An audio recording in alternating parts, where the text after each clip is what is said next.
तो 1 करेंगे ना लास्ट में।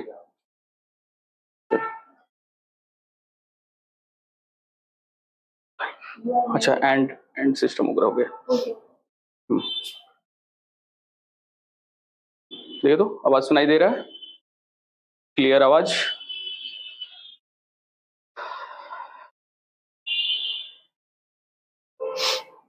आवाज क्लियर सुनाई दे रहा है?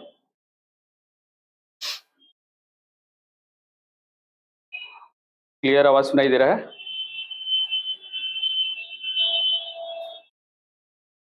आवाज क्लियर सुनाई दे रहा है?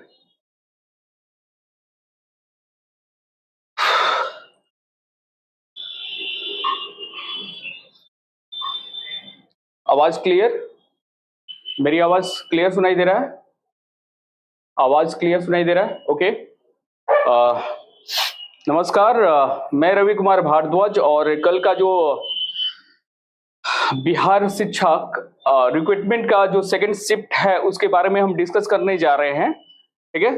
और कल का क्या है कि कल जो सेकंड शिफ्ट का जो एग्जाम वगैरह हुआ था, यानी काफी ही मॉडरेट और हार्ड क्वेश्चन वगैरह था, ठीक है। अब वो जो क्वेश्चन वगैरह आंसर की है, मैं एनालाइज वगैरह किया हूं, और एनालाइज में क्या है कि जीएस और जीके का जो भी क्वेश्चन वगैरह है, मैं कोशिश किया हूं कि सटीक जवाब मतलब देने के लिए आंसर के, ठीक है। और इस पैटर्न यानी जो भी क्वेश्चन आया है, काफी अगर हम लोग बात करते हैं तो क्या है कि दो मैटर, यानी दो चीज क्या है कि एक चीज क्या है कि एक तो मॉडरेट हो गया, एक तो हो गया मॉडरेट, एक हो गया हार्ड। इजी नहीं दिया था, ठीक है ना, इजी क्वेश्चन नहीं दिया था, ठीक है ना। यानी अगर हम लोग बात करेंगे, लास्ट में हम बताएंगे कितना कट ऑफ जाएगा, क्या है 120 में कितना होगा, तो आप लोग मतलब एक सेफ जोन में रहेंगे, ठीक है। तो सबसे पहले क्या है कि हम स्टार्ट करते हैं पहला क्वेश्चन से। तो क्वेश्चन क्या है कि पहला क्वेश्चन है कि रामसर सम्मेलन किसके संरक्षण से जुड़ा हुआ है, कंजर्वेशन से जुड़ा हुआ है। चार ऑप्शन है, वन, शुष्क भूमि, आर्द्र, उपयुक्त में से। ये दो दिया है ना, काफी कंफ्यूजन दिया है ना, दो क्वेश्चन दिया, काफी कंफ्यूजन दिया है। तो याद रखिएगा, रामसर जो है ये क्या है, आर्द्र वेटलैंड से रिलेटेड है, यानी आंसर फर्स्ट का सी हो जाएगा, ठीक है ना। अब हम लोग बात करते हैं यहां पर इटाई जो रोग होता है, इटाई जो डिजीज होता है, ठीक है ना, किसके कारण होता है। तो याद रखिएगा, यानी ये क्या है कि कैडमियम के कारण होता है, यानी दो का ए आंसर वगैरह हो गया, ठीक है। अब हम लोग बात करते हैं यहां पर बात करते हैं तीसरा क्वेश्चन के लिए। तो ये तीसरा जो क्वेश्चन वगैरह है, काफी निम्नलिखित में से कौन सा सावधानी यानी इन सीटू संरक्षण के अधिनियम में शामिल नहीं है, ठीक है ना। तो इसमें नहीं बोल रहा है कि नहीं शामिल है, तो याद रखिएगा, यानी इसमें ये शामिल नहीं है, ये शामिल नहीं है, सिर्फ ये शामिल है, यानी आंसर होगा, यानी डी आंसर होगा, इसमें डी आंसर, तीसरा का डी आंसर होगा, ठीक है ना। अब हम लोग बात करते हैं यहां पर हम लोग बात करते हैं यानी चौथे के बारे में। तो चौथे के बारे में हम लोग बात करते हैं, तो पारिस्थितिक तंत्र में वाई आकार का ऊर्जा प्रभाव मॉडल किसके द्वारा दिया गया था। अब ये समझ लीजिए कि कितना खतरनाक क्वेश्चन दिया हुआ है, सब टोटल एनसीईआरटी का दिया हुआ है। ये 5th क्लास का तो है ही नहीं, कह सकते हैं कि 8 से लेकर 12th क्लास के जो एनसीईआरटी है उसी में से ये दिया हुआ है। तो ये मॉडल यानी तैयार किया गया था ओडम, ठीक है ना, ओडम, ठीक है ना। ये यू नहीं ओडम वगैरह नहीं होगा, ये होगा लिंसमैन के द्वारा, ये चौथा का सी हो जाएगा, चौथा का ये सी हो जाएगा, ठीक है। अब हम लोग बात करते हैं, हम लोग यहां पर बात करते हैं पांचवा का। तो पांचवा भी काफी डिस्प्यूट वगैरह टाइप का क्वेश्चन वगैरह है, यानी SO2 यानी सोडियम यानी सल्फर डाइऑक्साइड प्रदूषक सूचित होता है। चार ऑप्शन दिया है, लाइकेन, आर्किडिस, मैग्रोव, ये है। अगर हम लोग बात करते हैं यहां पर, तो यहां पर हम लोग बात कर सकते हैं, तो उपयुक्त में से एक से अधिक, आंसर यानी पांचवा का डी हो जाएगा, ठीक है ना। अब हम लोग छठा की अगर बात करते हैं, तो सलीम अली पक्षी अभ्यारण्य कहां पर है, ठीक है ना। तो ये क्या है कि चार ऑप्शन दिया है, पश्चिम बंगाल, उत्तर प्रदेश, मध्य प्रदेश, यूपी में से ये क्या है कि तीनों में से कहीं नहीं होगा, यानी आंसर होगा ई। यानी अगर हम लोग बात करते हैं तो ये क्या है कि ये जो पश्चिम अभयारण्य है यानी बर्ड सेंचुरी है, तो ये है गोवा में है, न कि पश्चिम बंगाल, उत्तर प्रदेश, मध्य प्रदेश में। तो ई आंसर इसका सही हो जाएगा। चलिए हम लोग बात करते हैं, यहां पर हम लोग बात करते हैं यानी 7 क्वेश्चन के बारे में। तो 7 क्वेश्चन के बारे में हम लोग बात करते हैं। तो IUCN का हेड क्वार्टर कहां पर है? तो हेड क्वार्टर कहां पर है? तो स्विट्जरलैंड है, हेड क्वार्टर स्विट्जरलैंड में है।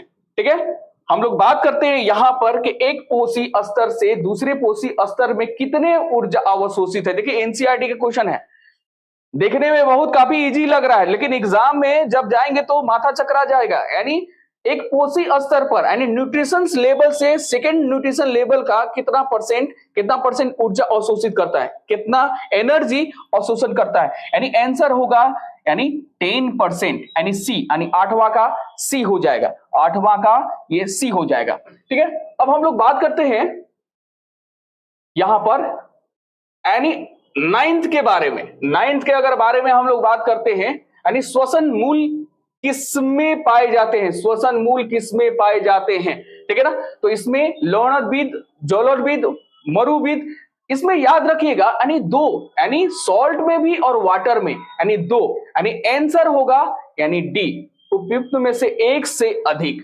यानी आंसर होगा यानी ये सॉल्ट भी होगा और वाटर भी होगा, यानी आंसर होगा डी, 9 का डी। अब हम लोग बात करते हैं यहां पर निम्नलिखित में से कौन सा द्वितीयक यानी सेकेंडरी प्रदूषक यानी ये है। ठीक है ना, ऑप्शन में है ओजोन, पैन, सल्फर डाइऑक्साइड में से ये, तो याद रखिएगा यानी आंसर होगा ओजोन, O3। सल्फर डाइऑक्साइड यानी प्राइमरी में आता है, सल्फर डाइऑक्साइड हो गया, CO हो गया, मोनो यानी कार्बन मोनो ऑक्साइड हो गया, SO2 हो गया, ये सब क्या है कि प्राइमरी में आता है, लेकिन सेकेंडरी में क्या होता है? ओजोन, जो कि ये ग्रीन हाउस गैस में भी शामिल होता है। ठीक है ना, ग्रीन हाउस गैस में भी शामिल होता है। ग्रीन हाउस गैस में इंपॉर्टेंट CO2, ठीक है ना, ये हो जाएगा, मीथेन हो जाएगा, मीथेन के बाद हो जाएगा CFC क्लोरोफ्लोरोकार्बन, वाटर वेपर और O3 भी शामिल किया जाता है, O3 भी शामिल किया जाता है यहां पर, यानी आंसर होगा 10 का ए। ठीक है ना, अब हम लोग बात करते हैं 11वां क्वेश्चन के बारे में। तो 11वां क्वेश्चन यानी इन्वायरमेंट से काफी क्वेश्चन दिया हुआ है, 8 से लेकर 12 तक यानी इन्वायरमेंट से रिलेटेड ये क्वेश्चन वगैरह दिया हुआ है। तो हम लोग बात करते हैं 11वां क्वेश्चन के बारे में कि पारिस्थितिक तंत्र में ऊर्जा प्रभाव का 10% नियम दिया गया था, तो किसके द्वारा? तो वहां पर ऑड के द्वारा दिया गया था, जो क्वेश्चन वगैरह दिए थे यहां पर ऑड के द्वारा दिया गया था। यहां पर अगर बात करते हैं, यहां पर ये सही आंसर था, यानी ऑड के द्वारा दिया गया था, ये ऑड के द्वारा गया था, लेंसमैन के द्वारा नहीं दिया गया था, यानी 4 का ये होगा, यानी ऑड के द्वारा दिया गया था। लेकिन यहां पर हम लोग बात करते हैं यानी ये पारिस्थितिक तंत्र में ऊर्जा का प्रभाव 10% के बारे में कि 10% नियम दिया गया था, तो ये क्या है कि लिंड्समैन के द्वारा ये दिया गया था, यानी इकोसिस्टम की अगर बात करते हैं, ठीक है ना, तो लिंड्समैन के द्वारा दिया गया था। ठीक है, अब हम लोग बात करते हैं यानी 12 क्वेश्चन। तो 12 क्वेश्चन क्या है कि काफी लॉजिकली क्वेश्चन हो रहा है। क्वेश्चन क्या है कि भारत में उष्णकटिबंधीय यानी ट्रॉपिकल जोन के बारे में बात हो रहा है, ट्रॉपिकल जोन के बारे में बात हो रहा है, ट्रॉपिकल जोन के बारे में कि वर्षावन पाए जाते हैं। ठीक है ना, वर्षावन यानी यहां पर हम लोग देखेंगे यहां पर, तो ये यानी जो मानसून वगैरह होता है, ठीक है ना, मानसून वगैरह आता है यानी केरल के यानी जून के फर्स्ट वीक में आता है, जून के यानी 5 जून कहा जाता है, केरल से मानसून वगैरह क्रिएट वगैरह होता है। ठीक है ना, तो इसके अंतर्गत कौन कौन सा आ जाते हैं? 4 ऑप्शन है, केरल, कर्नाटक, हिमाचल प्रदेश, उपयुक्त में से एक से अधिक। तो याद रखिएगा ये ट्रॉपिकल जोन में यानी गर्म जगह पर नहीं, ट्रॉपिकल जोन मतलब होता है उष्णकटिबंधीय जहां पर सूर्य की रोशनी यहां पर पड़ता है। ठीक है ना, तो यहां पर केरल भी है और कर्नाटक भी है, यानी आंसर होगा यानी 12 का डी आंसर होगा। चलिए हम लोग बात करते हैं यानी 13 पर आते हैं। 13 पर हम लोग आते हैं, 13 पर, तो 13 यहां पर है, यहां पर। तो ये क्वेश्चन वगैरह बहुत बार क्वेश्चन पूछा गया है कि भारत में मीथेन का मुख्य स्रोत क्या है, ठीक है ना। तो मुख्य स्रोत क्या है, तो याद रखिएगा ऑप्शन ए जो है वो आंसर सही है, यानी धान का खेत, यानी पैडी। पैडी जो कल्टीवेशन होता है यहां पर, यानी यहीं से जो धान होता है, धान में दलदली क्षेत्र होता है, यहां से मीथेन गैस प्रोड्यूस होता है। मीथेन गैस जो भी दलदली क्षेत्र है, ठीक है ना, वेटलैंड क्षेत्र है या पैडी इलाका है धान में, वहां पर मीथेन गैस का प्रोड्यूसन होता है, यानी आंसर होगा, यानी 13 का ए, धान के खेत, मीथेन गैस, ठीक है ना। अब हम लोग 14 की बात करते हैं कि वायुमंडल के किस परत पर तापमान सबसे कम होता है, यानी एटमॉस्फेयर के अगर बात करते हैं, ठीक है ना। 4 ऑप्शन दिया है, मध्य मंडल, ठीक है ना, समताप मंडल, क्षोभ मंडल, उपयुक्त में से एक से अधिक। तो याद रखिएगा सबसे कम तापमान यानी -290 डिग्री सेल्सियस वगैरह समथिंग होता है, वो होता है यानी मेसोस्फीयर में, ठीक है ना, मध्य मंडल में, ठीक है ना। मध्य मंडल में सबसे कम तापमान वगैरह होता है, यानी 14 का आंसर ए होगा, ठीक है। अब हम लोग बात करते हैं यानी 15 के बारे में। यह भी क्वेश्चन यानी काफी महत्वपूर्ण है, ठीक है ना। क्रमित पोषी स्तर में विषाक्त पदार्थों की सांद्रण में वृद्धि क्या कहलाता है, तो ये याद रखिएगा, यानी 15 का सी आंसर, जे आवर्धन, ठीक है ना, ये सी याद रखिएगा, जे आवर्धन है, ठीक है। अब हम लोग बात करते हैं यहां पर, निम्नलिखित में कौन सी शुष्क तारभी अनुक्रमण में अग्रगामी प्रजाति के रूप में करती है। देख लीजिए बहुत खतरनाक क्वेश्चन है, ठीक है ना। तो इसमें क्या है कि 4 ऑप्शन दिया है, जड़ी बूटी, लाइकेन, मनुष्य, उपयुक्त में से एक से अधिक, और ई उपयुक्त में से कोई नहीं। ई ऑप्शन है, ई ऑप्शन मैथमेटिक्स और रीजनिंग में ई ऑप्शन ज्यादा आया है, ठीक है ना। और यहां पर ई ऑप्शन सिर्फ भरमाने के लिए ये दिया हुआ है, तो इसमें आंसर होगा लाइकेन, यानी 16 का बी होगा, 16 का बी होगा। अब हम लोग बात करते हैं यानी 17 के बारे में, ठीक है ना। 17 के बारे में ये सब क्या है कि मैथमेटिक्स को लास्ट में हम डिस्कशन करेंगे, अभी जीएस के बारे में हम डिस्कशन कर रहे हैं, जीएस के बारे में डिस्कशन कर रहे हैं। मैथमेटिक्स जो अंकगणित होगा मैं कोशिश करूंगा बताने के लिए, ठीक है ना। तो जीएस को हम लोग डिस्कस करते हैं। सबसे पहले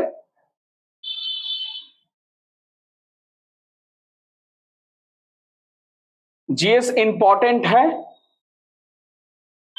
मैथमेटिक्स भी बहुत ही खतरनाक दिया है। चलिए अब हम लोग यहां पर साइंस से रिलेटेड क्वेश्चन है, साइंस भी बहुत लॉजिक और कॉन्सेप्ट वाइज वगैरह दिया हुआ है, ठीक है ना।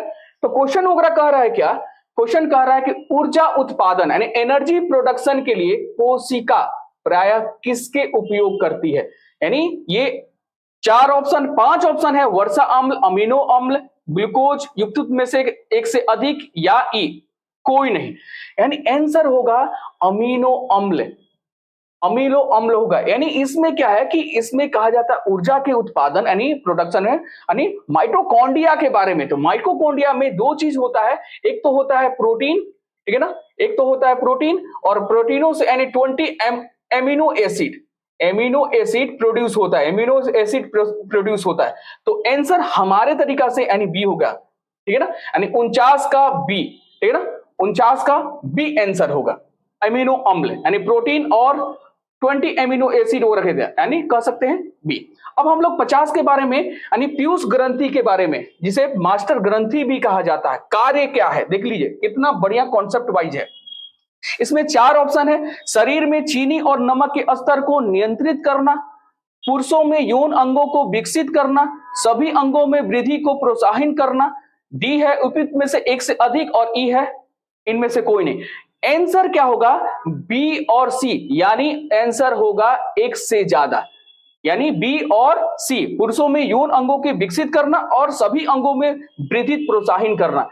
50 का डी आंसर होगा, ठीक है। अब हम लोग बात करते हैं 51 के बारे में।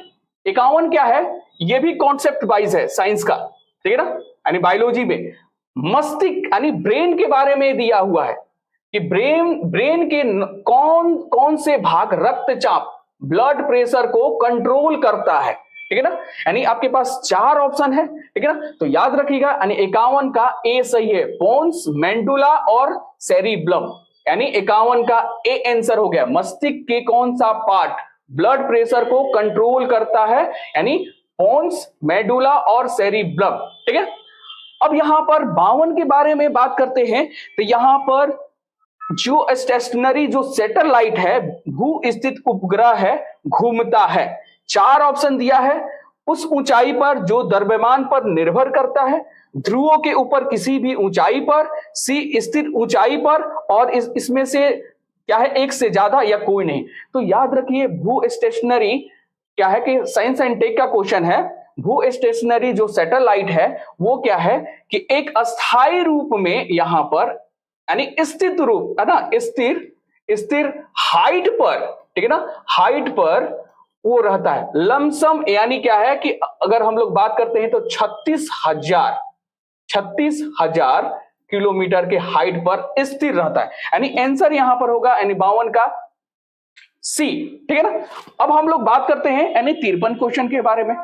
53 क्वेश्चन के बारे में, तो 53 क्वेश्चन यानी देखिए ये क्या है, ये भी फिजिक्स से एक कॉन्सेप्ट वाइज है, ठीक है ना।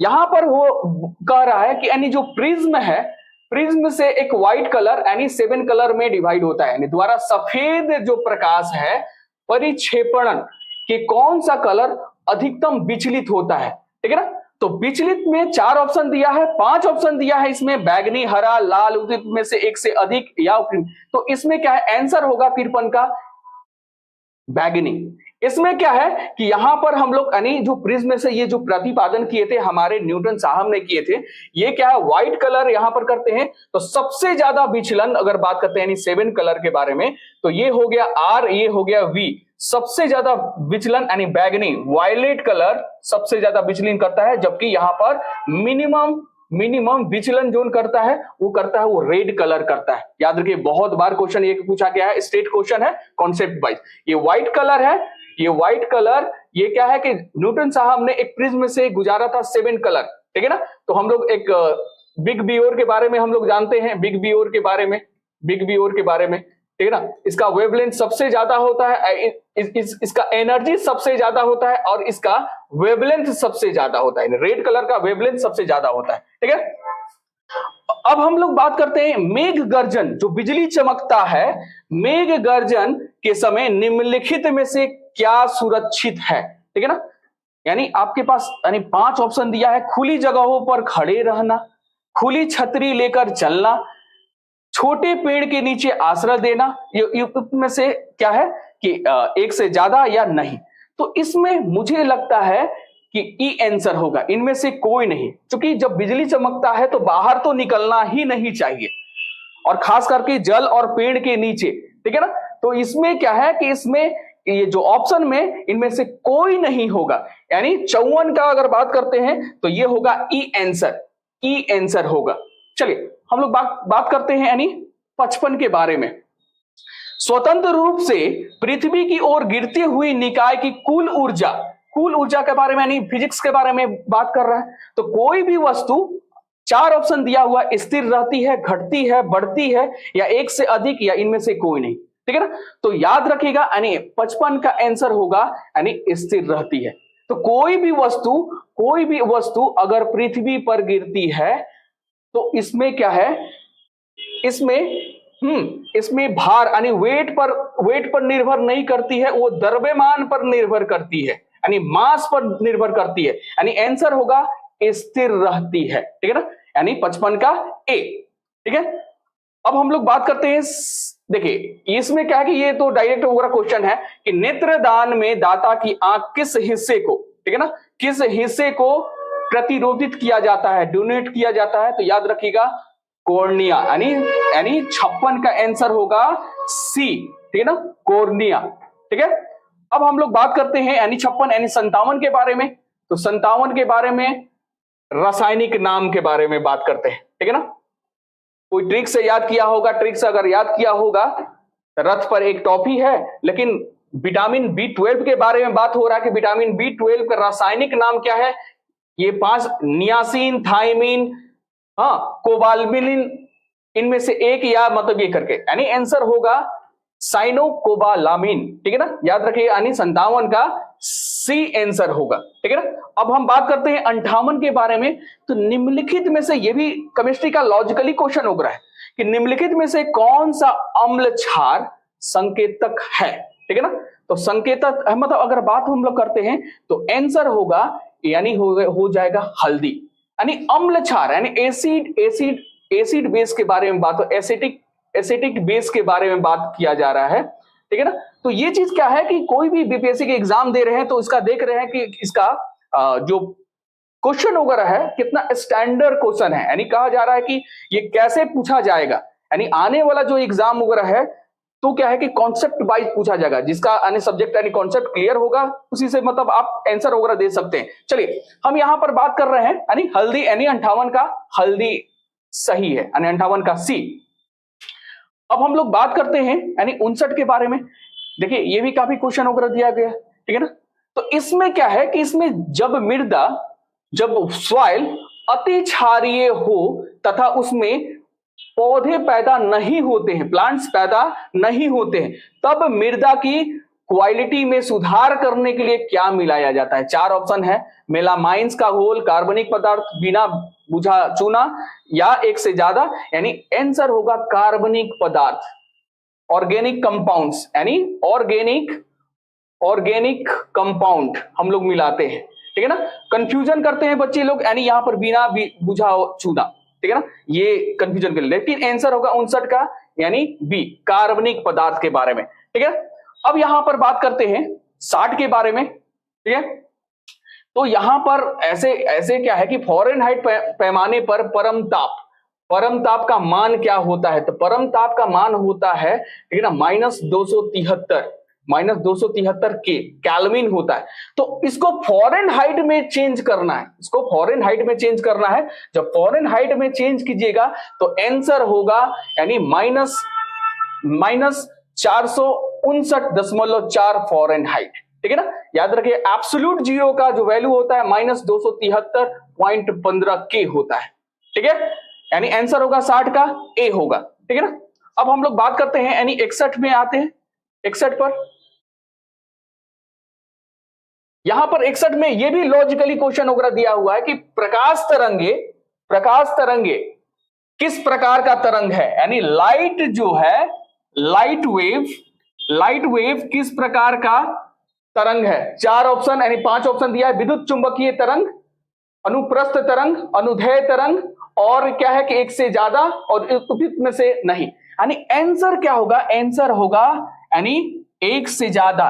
ठीक है ना। ये क्या है कि जो प्रकाश तरंगे हैं यानी वेव को हम लोग 2 प्रकार के मानते हैं, एक तो हो गया मैकेनिकल वेव, एक हो गया इलेक्ट्रोमैग्नेटिक वेव। ठीक है ना। इसी के दौरान यानी लाइट भी आता है। ठीक है ना, लाइट आता है, इलेक्ट्रोमैग्नेटिक वेव यानी विद्युत चुंबकीय तरंग भी सही होगा, और क्या है कि जो लाइट होता है वो अनुप्रस्थ तरंग होता है, यानी 1 और 2। ठीक है ना। यानी आंसर होगा यानी 61 का ये होगा।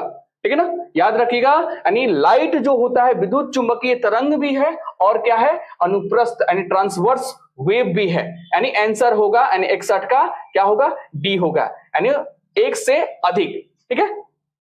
यह भी क्वेश्चन यानी काफी लॉजिकली किया है केमिस्ट्री में कि प्रबल अम्ल और दुर्लभ यानी प्रबल यानी एसिड के बारे में बात हो रहा है, ये क्षारक यानी बेस के बारे में बात हो रहा है, से बने जो सॉल्ट होते हैं उसका पीएच मान क्या होता है। तो याद रखिएगा यानी 7 से कम होता है, यानी 7 से कम। ठीक है, 7 से कम होता है। पीएच वैल्यू को हम लोग क्या है कि यहां से यानी 7 से यहां पर करते हैं, 7 को न्यूट्रल यानी ड्रिंकिंग वाटर, ठीक है ना, क्योंकि उदासीन होता है, ये उदासीन होता है। और यहां पर एसिड और यहां पर बेस में करते हैं, तो यहां से 14 से लेकर यहां 8 तक हम लोग बेस मानते हैं, और यहां पर 1 से लेकर हम लोग 6 तक हम लोग एसिड बोलते हैं। ठीक है ना। इधर क्या है, खाने योग्य होता है, इधर क्या है कि ये हार्ड एसिड वगैरह है। ठीक है। अब हम लोग बात करते हैं यानी आंसर होगा 62 का सी होगा, सी। चलिए 63 के अगर बात करते हैं हम लोग, तो ये तो कंप्यूटर डेटा वगैरह से। तो 1 गीगाबाइट बराबर होता है, ठीक है ना, गीगाबाइट मतलब होता है जीबी, जीबी के बारे में, तो जीबी के बारे में तो याद रखिएगा, यानी क्या होगा, यानी सी आंसर होगा, यानी 1024 MB, ठीक है ना। अब हम लोग बात करते हैं यानी 64 के बारे में। ये भी लॉजिकली क्वेश्चन है केमिस्ट्री में, समझ रहे हैं कि कितना यानी इजी क्वेश्चन नहीं है, इजी क्वेश्चन नहीं है, ये कह सकते हैं तो मॉडरेट टू हार्ड कह सकते हैं, moderate to hard. Concept clear होना चाहिए, क्योंकि एग्जाम बहुत ही लास्ट में हम कटअप भी बताएंगे कि इसका कटअप वगैरह कितना आएगा, ठीक है ना, 120 में, ठीक है। अब हम लोग यहां पर बात करते हैं 64वां क्वेश्चन वगैरह क्या है कि 64 क्वेश्चन कह रहा है कि सोडियम हाइड्रोक्साइड, ठीक है ना, सोडियम हाइड्रोक्साइड और हाइड्रोक्लोरिक अम्ल की अभिक्रिया यानी रिएक्शन से क्या हो रहा है, सोडियम क्लोराइड और वाटर बन रहा है। यह कौन सी अभिक्रिया है, ठीक है ना, 4 ऑप्शन है, संयोजन, उदासीनीकरण, विघटन, एक से ज्यादा, उपयुक्त में से कोई नहीं, यानी आंसर होगा, यानी आंसर होगा ये न्यूट्रलाइजेशन यानी उदासीनीकरण, यानी आंसर होगा यानी 64 का बी, ठीक है ना। अब हम लोग बात करते हैं 64 से, यानी नेक्स्ट क्वेश्चन यानी 65 के बारे में, ठीक है ना, 65 के बारे में। अब आ गया करंट अफेयर्स, ठीक है ना। तो करंट अफेयर्स इंपॉर्टेंट है आने वाले एग्जाम में, बीपीएससी के एग्जाम में और एग्जाम वगैरह में इससे रिलेटेड एंड कैसे किस प्रकार का पूछा जा रहा है। तो करंट अफेयर्स में कोई जान तो है नहीं, एक कथन है, एक पृथ्वी एक परिवार एक भविष्य किसके साथ है, तो आपके पास 4 ऑप्शन है, ब्रिक्स, G7, G20। तो याद रखिए 65 का आंसर होगा सी, G20 में कहा गया है कि एक पृथ्वी एक परिवार एक भविष्य, ठीक है ना, यानी 65 का सी। 66 में अगर बात करते हैं हम लोग 66 में, तो यहां पर क्वाड के बारे में बात किया गया है, क्वाड के बारे में के संबंध में बोला है कि निम्नलिखित में से कौन सा कथन सही है। तो यहां पर क्या है कि एक क्वेश्चन क्या है कि इसका 4 देशों के बीच समुद्री सहयोग को बढ़ाने का इरादा था। बी क्या है कि 4 देशों में भारत, अमेरिका, जापान, ऑस्ट्रेलिया का एक रणनीतिक मंच है, इसकी उत्पत्ति 2004 में हुई थी। और डी है कि एक से ज्यादा, यानी मुझे जो लग रहा है क्वाड के बारे में ये तो सही है, ये भी सही है। स्पेशल क्या है कि ये क्वाड में क्या है कि इसलिए बनाया गया जो कि हिंद महासागर में जो सागरीय एंड इंडोनेशिया का जो तेल क्षेत्र है, इंडोनेशिया का जो तेल क्षेत्र है वहां पर चीन के द्वारा जो अधिकृत किया गया है उसको कंट्रोल करने के लिए ये 4 देश किए हैं, यानी इसका देश यानी समुद्री सहयोग करने के लिए ये किया गया, यानी ए और बी सही है, यानी आंसर क्या होगा, यानी 66 का डी होगा। क्वाड में भारत, अमेरिका, जापान और ऑस्ट्रेलिया ये चारों शामिल हैं, यानी आंसर होगा 66 का डी होगा, ठीक है। अब हम लोग बात कर रहे हैं 67 के बारे में, 67 के बारे में यानी प्राचीन भारत के बारे में, हिस्ट्री के बारे में। यहां पर बात कर रहे हैं कौटिल्य के बारे में। कौटिल्य किस स्थान पर राजनीतिक विज्ञान और अर्थशास्त्र के प्राध्यापक यानी प्रिंसिपल थे? तो यानी 4 ऑप्शन है, तक्षशिला, नालंदा, पाटलिपुत्र, यानी ये चीज तो उनसे रिलेटेड था, एक कंफ्यूजन हो रहा था, ठीक है ना, यानी आंसर होगा इसमें तक्षशिला, गंधार के बारे में, यानी गंधार यानी अफगानिस्तान का क्षेत्र, गंधार के बारे में, यहीं पर ये प्रिंसिपल थे, यानी तक्षशिला। कौटिल्य के बारे में बात करते हैं, कौटिल्य का है, विष्णुगुप्त का है या चाणक्य का है, ठीक है ना। चलिए हम लोग बात करते हैं यानी नेक्स्ट के बारे में, यानी 68 के बारे में। 68 के बारे में क्या है, ये भी क्वेश्चन वगैरह है। देखिए क्वेश्चन कितना हिस्ट्री में कितना डीपली एनसीईआरटी में दिया हुआ है।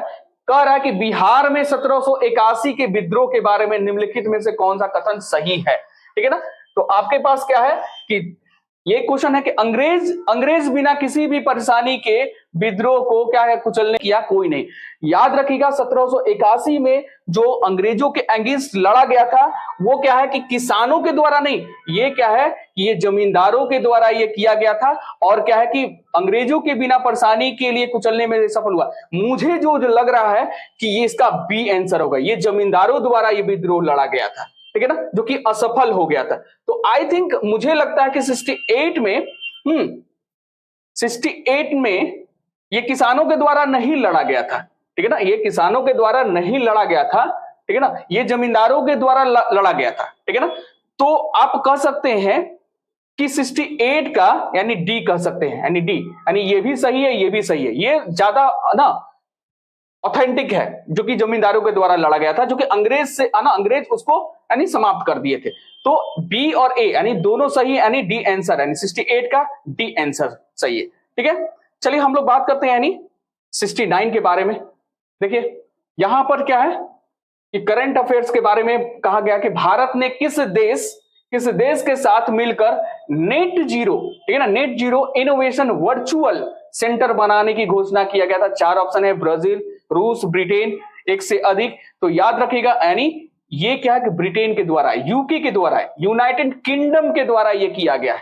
ठीक है ना, ये net zero innovation virtual centre घोषणा किया गया ब्रिटेन के द्वारा, यानी यूके, यूनाइटेड किंगडम के द्वारा ये किया गया।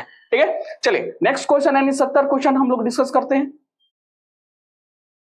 यानी पॉलिटी से है और करंट अफेयर से है कि भारत में नौ उद्घाटित जो संसद है, सांसदों के लिए कुल कितनी सीटें हैं। ठीक है ना, तो इसमें 70 का क्या है कि 1272 आंसर होगा, यानी 70 का सी आंसर होगा, 70 का सी आंसर होगा। ठीक है, देख रहे हैं कि कैसे यानी फैक्ट्स यानी कैसे क्वेश्चन वगैरह दिया जा रहा है। ठीक है ना, तो यानी करंट अफेयर्स भी पढ़े तो थोड़ा डीपली में पढ़े, तब ही क्वेश्चन वगैरह पकड़ा सकता है। ठीक है, चलिए यहां पर हम लोग बात करते हैं यानी 71 क्वेश्चन के बारे में। भारत सरकार ने किसान बीमा दावों के लिए एक ऑनलाइन प्लेटफॉर्म लॉन्च किया गया है। ठीक है ना, 4 ऑप्शन है, डीजी क्लेम प्लेटफॉर्म, कुशल प्लेटफॉर्म, ग्रीन प्लेटफॉर्म, इनमें से एक से ज्यादा। तो याद रखिए भारत सरकार ने किसान बीमा यानी फार्मर इंश्योरेंस के लिए डीजी क्लेम प्लेटफॉर्म का ये किया, यानी 71 का ए हो जाएगा। 71 का यानी कौन सा होगा, कौन सा प्लेटफॉर्म, डीजी क्लेम प्लेटफॉर्म, यानी 71 का ए आंसर हो गया। अब हम लोग बात करते हैं, यानी ये काफी चर्चा के विषय था, कि एक भारतीय साइंटिस्ट थे जो कि नासा के मून टू मार्स प्रोग्राम के लिए प्रमुख के रूप में नियुक्त किया गया था। 4 ऑप्शन है आपके पास, के सिवन, अमित क्षत्रिय, सुमित क्षत्रिय। तो ये बात यदि जो 4-2 होता है ना, तो इसी में से कोई ना कोई होता है। तो आंसर होगा 72, यानी 72 का बी आंसर होगा अमित क्षत्रिय। ठीक है ना, ये नासा का ये है ना यंगेस्ट साइंटिस्ट हैं। ठीक है ना, जो कि मून टू मार्स प्रोग्राम में इन्हें अपॉइंटमेंट किया गया था, अमित क्षत्रिय को। ठीक है ना, 72 का बी आंसर होगा। अब हम लोग बात करते हैं 73 के बारे में। 73 के बारे में अब देखिए, बिहार में एग्जाम देने जाने वाले हैं, ठीक है ना, या मेंस देने जा रहे हैं, तो बिहार तो पढ़ना ही पड़ेगा, उससे करंट अफेयर्स। बिहार मद निषेध उत्पाद शुल्क संशोधन 2022 के अनुसार शराब की धुलाई करने वाले वाहनों को छोड़ने हेतु जुर्माने के रूप में बीमित राशि कितना किया गया था। तो 73 का आंसर होगा यानी 10, 73 का आंसर होगा 10। ठीक है ना, अब हम लोग बात करते हैं 74 के बारे में। तो देखिए ये 74 के बारे में ये भी काफी चर्चा का विषय बना था। C919, C919 ये एयरबेस बोइंग से मुकाबले के लिए किस देश ने C919 यात्री विमान किया गया था, यानी 4 ऑप्शन है, ब्रिटेन, भारत, चीन। ठीक है ना, तो अधिकतर ये सिर्फ कंपटीशन एक ही करता है, तो वो है चीन। ठीक है ना, याद रखिएगा, यानी 74 का सी यानी चाइना। ठीक है ना, यानी आंसर होगा 74 का सी। चलिए अब हम लोग बात करते हैं 75 के बारे में। 75 के बारे में तो ये भी है, यानी ये गेम से है, यानी खेल से रिलेटेड है। कृतिराज सिंह किस खेल से संबंधित है। ठीक है ना, तो याद रखिएगा, यानी 4 ऑप्शन है, क्रिकेट, ठीक है ना, वेट लिफ्टिंग के बारे में, बैडमिंटन, इनमें से अधिक। तो याद रखिएगा कृतिराज, यानी आंसर होगा बी आंसर होगा, वेट लिफ्टिंग के अंतर्गत आते हैं, यानी इससे संबंध है, रिलेटेड। ठीक है ना, कृतिराज सिंह। ठीक है, अब हम लोग बात करते हैं 76 में।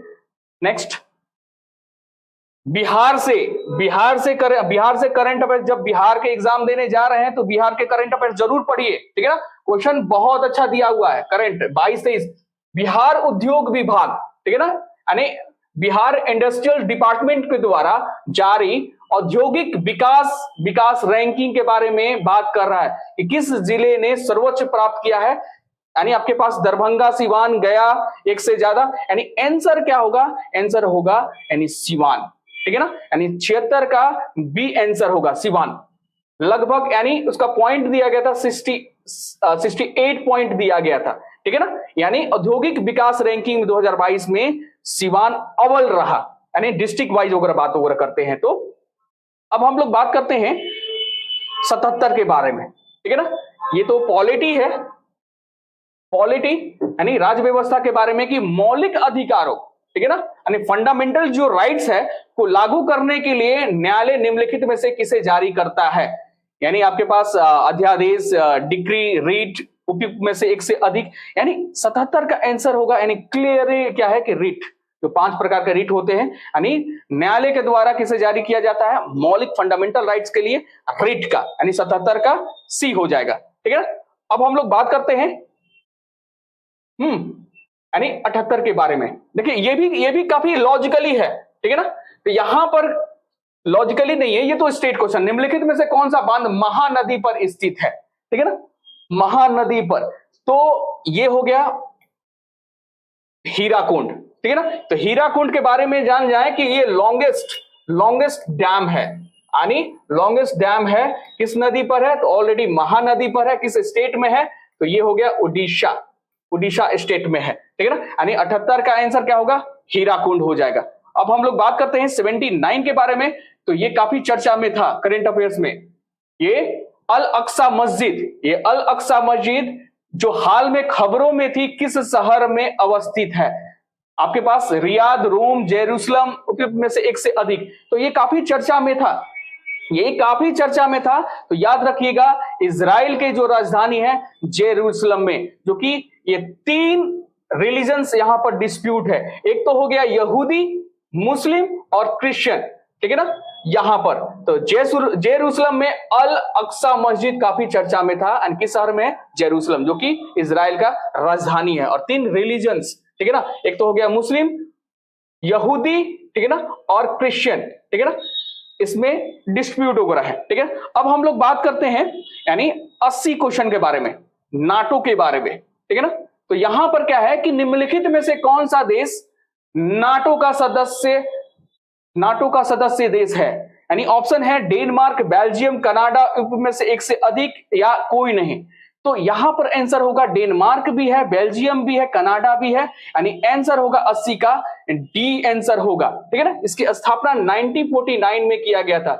इसका हेडक्वार्टर यानी ब्रुसेल्स है, ठीक है ना, ब्रुसेल्स इसका हेडक्वार्टर है। और वर्तमान में इसके सदस्यों की संख्या 31 है, ठीक है ना, यानी नाटो, यानी आंसर होगा 80 का ये डी आंसर होगा, यानी तीनों, यानी एक से ज्यादा इसमें नाटो में बात कर रहे हैं, ठीक है। अब हम लोग बात करते हैं यानी 81 के बारे में। 81 के बारे में देख लीजिए कितना, यानी क्लाइमेटोलॉजी के बारे में, जलवायु विज्ञान के बारे में यहां पर दिया गया है, और कितना डेप्थ के बारे में दिया गया है। तो हम लोग यहां पर बात करते हैं जीटी त्रिवार्था, कोपेन का जलवायु विज्ञान है ना। जलवायु विज्ञान जब पढ़ेंगे तो हम लोग बात करते हैं कोपेन वर्गीकरण, क्लासिफिकेशन, उसके सबसे ज्यादा नाम है कोपेन का सबसे ज्यादा नाम है कोपेन के बारे में। चलिए बात करते हैं कि त्रिवार्था के अनुसार भारत में, ठीक है ना, एएम प्रकार की जलवायु क्षेत्र है। यानी ऑप्शन दिया है कोरोमंडल, मेघालय का पठार, पश्चिमी घाट, उपयुक्त में से एक से अधिक। तो मुझे जो लगता है यानी ये कोपेन का नहीं है, ये त्रिवार्था का है। तो त्रिवार्था में याद रखिएगा, यानी त्रिवार्था में एम की बात करते हैं तो ये एम का बात करते हैं तो ये ट्रॉपिकल जोन में ये क्या है कि सी आंसर होगा, यानी वेस्टर्न घाट, यानी वेस्टर्न घाट ही सही आंसर होगा, वेस्टर्न घाट, ठीक है ना, यानी सी आंसर 81 का सी आंसर हो जाएगा। ये कोपेन के द्वारा अलग किया गया है, कोपेन के द्वारा इसका अलग किया गया है। चलिए हम लोग बात करते हैं 81 और अब बात करते हैं 82 के बारे में। 82 के बारे में देखिए ये भी क्लाइमेटोलॉजी से है ना क्वेश्चन पूछा गया, जलवायु विज्ञान से क्वेश्चन पूछा गया है, ठीक है ना। ये 11th क्लास के जलवायु यानी भौतिक विज्ञान से है ना, ये भौतिक भूगोल से ये क्वेश्चन किया गया। क्या गया है, उत्तरी भारत में शीतकाल यानी विंटर सीजन में उपजाई जाने वाली चावल फसलों के स्थानीय नाम क्या है? ठीक है ना, अलग अलग जगह है। ठीक है ना, यहां पर है अमन, ओस, साली, अमन, अगहनी, औस, अमन, साली, अगहनी। तो मुझे जो लगता है इसमें अगहनी की बात करते हैं तो यहां पर विंटर सीजन में यूपी में अगहनी कहा जाता है। ठीक है ना, अगहनी कहा जाता है। ओमन असम में कहा जाता है। ठीक है ना। तो मुझे लगता है यहां पर 82 में ए और बी, यानी हम कह सकते हैं ये सही है, यानी 82 का डी सही है। 82 का डी सही है, 82 का डी सही है। ठीक है, चलिए हम लोग बात करते हैं यानी 83 के बारे में। 83 के बारे में हम लोग बात करते हैं, यानी ज्योग्राफी से काफी डीपली क्वेश्चन वगैरह आया है। एक अब एग्रीकल्चर क्लाइमेट प्रदेश के बारे में बात हो रहा है। ठीक है ना, ये भी थोड़ा सा यानी कॉन्सेप्ट वाइज क्वेश्चन हो रहा है। कॉन्सेप्ट वाइज क्वेश्चन हो रहा क्या है कि निम्नलिखित में से मध्यवर्ती यानी मध्यवर्ती इमीडिएट है ना, इमीडिएटर जो गंगा है कि मैदानी कृषि जलवायु के प्रदेश से विशेषता होता है। आपके पास ये ऑप्शन दिया है, यहां पर प्रति वर्ष 100 सेंटीमीटर अधिक वर्षा होती है। ठीक है ना, यहां पर कृषि जलवायु की बात कह रहा है, विशेषता के बारे में। यह गंगा और उसकी सहायक नदियों के अपवाह क्षेत्र में स्थित है। इसके 2 से अधिक राज्यों में विस्तार है, 1 से अधिक या कोई नहीं। मुझे लगता है कि ये भी सही है, ये भी सही है, यानी आंसर होगा 83 का 83 का आंसर होगा, यानी 1 से ज्यादा, यानी डी आंसर सही होगा। ठीक है ना, यानी 100 सेंटीमीटर से अधिक होता है। यह गंगा और उसकी सहायक नदियां, ठीक है ना, से नदियों से अपवाह क्षेत्र को स्थित करता है। ठीक है ना, और 2 से अधिक राज्यों में ये विस्तार है। ठीक है ना, चलिए हम लोग बात करते हैं अब क्या है, नेक्स्ट क्या है 84 के बारे में। 84 के बारे में देखिए फिर क्या है, क्लाइमेटोलॉजी से क्वेश्चन वगैरह आ गया, यानी फिजिकल ज्योग्राफी से क्वेश्चन वगैरह आ गया है। फिजिकल ज्योग्राफी से क्वेश्चन आया है क्या कि निम्नलिखित में से कौन शीत कटिबंधीय, ठीक है ना, शीत कटिबंधीय में आता है। ठीक है ना, तो शीत कटिबंधीय में यानी आपके पास यानी 5 ऑप्शन दिया है। दक्षिण ध्रुवित यानी अंटार्कटिक और दक्षिणी ध्रुव के बीच स्थित को कहते हैं शीत कटिबंध, या 66 उत्तरी अक्षांश यानी नॉर्थ लैटिट्यूड और नॉर्थ पोल के बीच स्थित है। दोनों गोलार्ध में 23.5 डिग्री और इतना के बीच में ये कटिबंध है, या 1 से ज्यादा। ठीक है ना, तो याद रखिएगा यहां पर यानी मुझे लगता है कि 84 का बी आंसर सही होगा, बी आंसर सही है। ठीक है ना, ये क्या है कि उत्तरी अक्षांश और उत्तरी के बीच में है। यहां पर ये 90 डिग्री यानी पोल कहा जाता है, ध्रुव कहा जाता है। ठीक है ना, यहां पर और यहीं पर 66.5 डिग्री यानी यहां पर आता है शीत कटिबंधीय के बारे में, है ना 66.5 डिग्री यानी नॉर्थ, ये क्या है लैटिट्यूड और नॉर्थ ध्रुव के बीच में अवस्थित है। कौन सा, यानी शीत कटिबंधीय, यानी आंसर क्या होगा, बी आंसर होगा, यानी 84 का बी। ठीक है, हम अब चलिए हम लोग 85 के बारे में डिस्कस कर रहे हैं। 85 में जो भी जीएस से है, जो पीसीएस वगैरह का एग्जाम दे रहे हैं, कोई भी खास करके बिहार में तो देख सकते हैं कैसा कॉन्सेप्ट वाइज क्वेश्चन वगैरह पूछा गया है। ये क्या है कि यहां पर क्वेश्चन यानी बिहार से फिजिकल ज्योग्राफी से एक और क्वेश्चन वगैरह आ गया, कह रहा कि सतलज और काली नदियों के बीच स्थित हिमालय के भाग को निम्नलिखित में से किस से जाना जाता है। ठीक है ना, यानी नेपाल हिमालय, कुमायूं हिमालय, असम हिमालय, उपयुक्त में से 1 से अधिक। यानी यहां पर हम लोग बात करते हैं, ठीक है ना, तो भागों में बांटा गया है। यहां पर सिंध नदी हो गया, यहां पर सतलज नदी हो गया, यहां पर काली नदी, तो ये हो गया नेपाल और ये हो गया, तो यहां पर ये है यानी आंसर होगा बी, यानी कुमायूं हिमालय के सतलज और काली नदियों के बीच हिमालय के क्षेत्र को कुमायूं हिमालय कहा जाता है। यानी सतलज और काली नदियों के यानी हम लोग कह सकते हैं ये कुमायूं हिमालय के अंतर्गत ये आता है। जब हम लोग डिवीजन, प्रादेशिक डिवीजन हम लोग पढ़ेंगे, नदियों से डिवीजन करेंगे हिमालय के अंतर्गत में, तो याद रखिएगा सतलज और काली नदियों के बीच में कुमायूं हिमालय, यानी 85 का बी आंसर हो जाएगा। ठीक है, अब हम लोग बात करते हैं यानी 86 के बारे में। 86 के बारे में ये भी लॉजिकली है, यानी स्टार्टिंग में हम लोग भौगोलिक भारत के बारे में बात करते हैं, तो इसमें निम्नलिखित में से कौन सा कथन सही है, यानी राइट के बारे में बात कर रहा है। राइट के बारे में बात कर रहा है कि भारत का क्षेत्रफल विश्व के क्षेत्रफल के 2.6% है। दूसरा क्या है, 2011 की जनगणना के अनुसार सिक्किम की जनसंख्या 6 लाख है। क्षेत्रफल के दृष्टि से उत्तर प्रदेश भारत का सबसे बड़ा है, एक से ज्यादा या उसमें कम। मुझे लगता है कि आंसर बी होगा, क्योंकि यहां पर क्षेत्रफल की दृष्टि से विश्व में यानी 100% में क्या है कि भारत का क्षेत्रफल 2.4% आता है, 2.42% आता है, 2.6% नहीं आता है। और क्षेत्रफल की दृष्टि से उत्तर प्रदेश नहीं, ये राजस्थान सबसे पहला राज्य बन गया, यानी आंसर होगा 86 का बी आंसर हो जाएगा। यानी जनगणना के अनुसार सिक्किम का कितना है, तो 6 लाख समथिंग है, ठीक है ना, अबाउट कह सकते हैं। चलिए अब हम लोग बात करते हैं 87 के बारे में। 87 के बारे में हम लोग बात करते हैं 87 के बारे में। तो यहां पर भी यानी क्वेश्चन उभर आया है यानी फॉरेस्ट के बारे में, कि भारत में 1992 की राष्ट्रीय वन नीति, ठीक है ना, भारतीय राष्ट्रीय वन नीति में उल्लेखित देश के कुल भौगोलिक क्षेत्र में वन क्षेत्र का आवांशिक प्रतिशत कितना चाहिए, ठीक है ना। तो सर्वे वगैरह यानी बात कर रहा है 1952 में जो सर्वे वगैरह हुआ था उसमें कितना चाहिए, तो याद रखिए 87 का यानी कितना, यानी 33% आवांशिक प्रतिशत कितना होगा, तो 33% याद रखिएगा, यानी 87 का सी, ठीक है ना। भारत में कितना होना चाहिए, है ना, तो ये क्या है कि 33%, ठीक है ना। अब हम लोग बात करते हैं 88 के बारे में। 88 के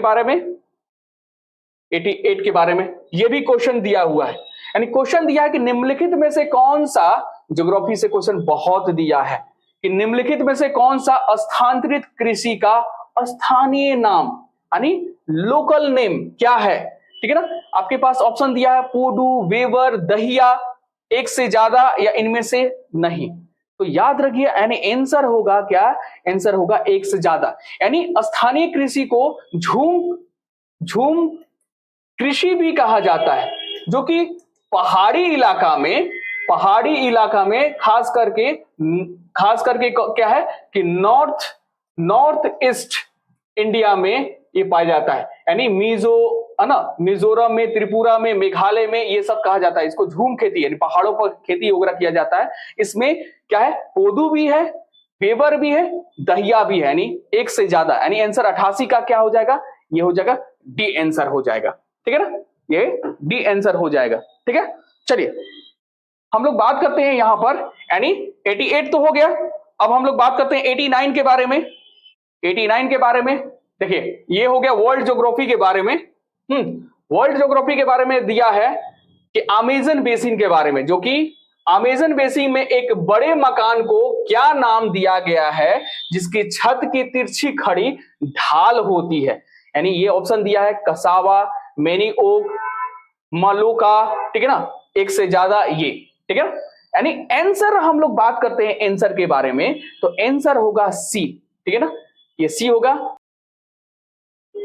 मलोकास, जो कि यहां पर हम लोग बात करते हैं, यानी यहां पर यानी ब्राजील यानी साउथ अमेरिका के बात करते हैं। साउथ अमेरिका में ये इलाका क्या है कि ये क्या अमेजन बेसिन के अंतर्गत आता है।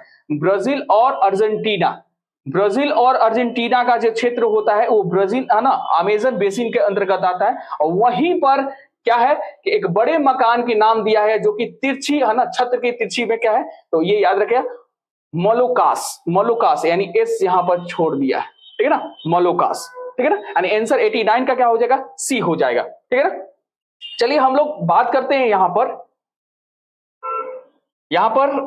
पर बात करते हैं कि ऐतिहासिक दक्षिणापथ नामक क्षेत्र का विस्तार करते हैं, ठीक है ना। तो इसमें मुझे लगता है 4 ऑप्शन दिया है, मुझे लगता है कि ये बिंद पर्वत श्रेणी से कृष्णा नदी के मध्य ये ऐतिहासिक दक्षिणापथ होता है, ठीक है ना। हम लोग बात करते हैं दक्षिणापथ मतलब प्रायद्वीपीय के, भारत के प्रायद्वीपीय के बारे में ये बात वगैरह करता है ना, बिंद से लेकर यहां पर यानी हम लोग बात करते हैं कृष्णा नदी के अंतर्गत, यानी बीच में यह आता है ऐतिहासिक कृष्णपथ नामक क्षेत्र वगैरह, ठीक है ना। यानी आंसर 90 का बी कह सकते हैं। जब बीपीएससी का आंसर की आएगा तब पता चलेगा, लेकिन एक अनुमानित मतलब ये है डेटा वगैरह जो कि एनसीईआरटी से ये तथ्य वगैरह देखा गया है, ठीक है, अब हम लोग बात करते हैं 91 के बारे में। 91 के बारे में यहां पर बात करते हैं। यहां पर अरब सागर और बंगाल की खाड़ी का अपवाह तंत्र यानी ड्रेनेज सिस्टम के बारे में बात कर रहा है, यानी नदी के बारे में बात कर रहा है। ठीक है ना, यहां पर अरब सागर और बंगाल की खाड़ी के अपवाह तंत्र के बीच मुख्य जल विभाजक यानी वाटर डिवीजन के बारे में बात हो रहा है। तो यहां पर 4 ऑप्शन यानी 5 ऑप्शन दिया हुआ है। ठीक है ना, तो यहां पर मुझे लगता है कि ए भी सही है और बी भी सही है, यानी दिल्ली रेंज, मालवा पठार और छोटा नागपुर, दिल्ली रेंज और मालवा का पठार और बुंदेलखंड। ठीक है ना, यानी आंसर होगा 91 का डी होगा, में से एक से अधिक यानी 91 का डी आंसर होगा, डी आंसर। ठीक है ना, 91 का बंगाल, ये अरब सागर और बंगाल की खाड़ी के अपवाह तंत्र के मुख्य विभाजन का यहां पर हो गया। यानी हम लोग बात करते हैं यानी अरब सागर ये हो गया, यानी बंगाल की खाड़ी बीचों बीच यानी जल विभाजक के रूप में, यानी ये क्षेत्र के बारे में, यानी देख सकते हैं कि कितना डीपली दिया हुआ है और कॉन्सेप्ट वाइज दिया है कि मैप से आप लोग देख सकते हैं। ठीक है, यहां पर बात करते हैं यानी 92 के बारे में। ये भी क्या है कि लॉजिकली वगैरह दिया हुआ है, यानी क्वेश्चन वगैरह दिया है यहां पर, यानी शीतकाल में यानी विंटर सीजन में उत्तर पश्चिमी भारत में सक्रिय रहने वाले पश्चिमी विक्षोभ यानी वेस्टर्न डिस्टर्बेंस का उत्पत्ति स्थल है। ठीक है ना, आपके पास यहां पर दिया है यानी 4 ऑप्शन दिया है, पश्चिमी एशिया का भूमध्य सागर, एशिया माइनर, पश्चिमी एशिया, ये एक से ज्यादा। ठीक है ना, तो यहां पर बात हो रहा है क्वेश्चन की शीत है ना, शीत यानी विंटर सीजन में नॉर्थ वेस्ट भारत में जो सक्रिय रहने वाले पश्चिमी विक्षोभ का उत्पत्ति कहां से हुआ है, यानी वेस्टर्न डिस्टर्बेंस जो मानसून है। तो याद रखिएगा यानी यहां से यानी पश्चिमी एशिया का भूमध्य यानी मेडिटेरियन सी के द्वारा किया गया, यानी 92 का यानी ए आंसर होगा। ठीक है ना, ए आंसर होगा, 92 का ए आंसर होगा। ठीक है, अब हम लोग बात करते हैं 93 के बारे में। ठीक है ना, 93 के बारे में अब आ गया यहां पर हिस्ट्री, मॉडर्न हिस्ट्री के बारे में। ठीक है ना, तो यहां पर क्या है कि यहां पर कहा जा रहा है कि सुभाष चंद्र बोस भारतीय राष्ट्रीय कांग्रेस, इंडियन नेशनल कांग्रेस के त्रिपुरी अधिवेशन में किसको हराकर अध्यक्ष बने थे। आपके पास ऑप्शन है जवाहरलाल नेहरू, पटाभी सीताराम, रास बिहारी घोष, एक से ज्यादा या इनमें से कोई नहीं। ठीक है ना,